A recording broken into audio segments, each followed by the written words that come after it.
Alright, hi, my name is Austin Booker, and this is my demonstration speech for Speech 1315. These are my audience members. Throughout your life, has there ever been a time where you needed something to calm you down or help you think? Now, I know that you definitely have.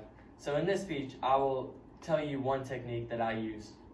This technique of calming yourself down is fishing. I've been fishing since almost before I could walk, therefore, it's probably one of my favorite things to do. I use it for multiple things, such as to get fish for food or just to calm myself down. I also use it for many other things though. Throughout my speech, I will explain and describe the process needed to go fishing. First, I will describe the supplies you need in order to go fishing. Second, I will describe how to set your pole up and how to cast. Lastly, I will explain the patience needed and how to reel the fish in. First, let's get all the supplies needed in order to go.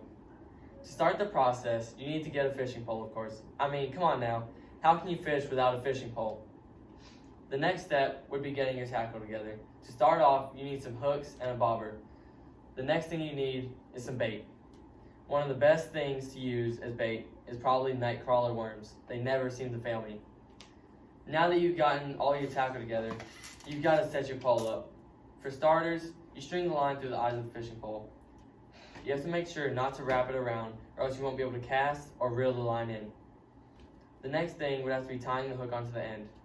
If this is your first time fishing, I would probably suggest looking up a knot to tie, because you might lose a fish if you hook one on. My personal favorite would have to be the improved clinch knot, which is relatively simple. The final step to setting your pole up would be clipping your bobber on. This is probably the simplest part of it all. Depending on the depth of water you're fishing in or what season it is, I would set the bobber about 1 to 3 feet above the hook. Now that you've got the supplies and have your pole set up, it's time to go fishing. The patience needed in order to fish is kind of out of this world. The part where you throw your line out there and you're sitting there watching the bobber is so boring. If patience isn't your thing, I would not go fishing. To cast your pole, you must rear your arm back, click a button on the reel, and lunge your arms forward.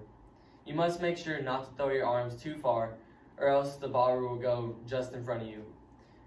That's also the same case if you throw it too early. Now that I've gone over every part of how to fish, it's time to review. To start, you learn the supplies needed in order to fish. Next, you learned how to set your pole up completely. Finally, you learned about the patience needed and how to cast a pole. Fishing is one of the first things man learned to do and continues to be one of the favorite hobbies for many people. Fishing has proven to help people live longer and also help people calm down.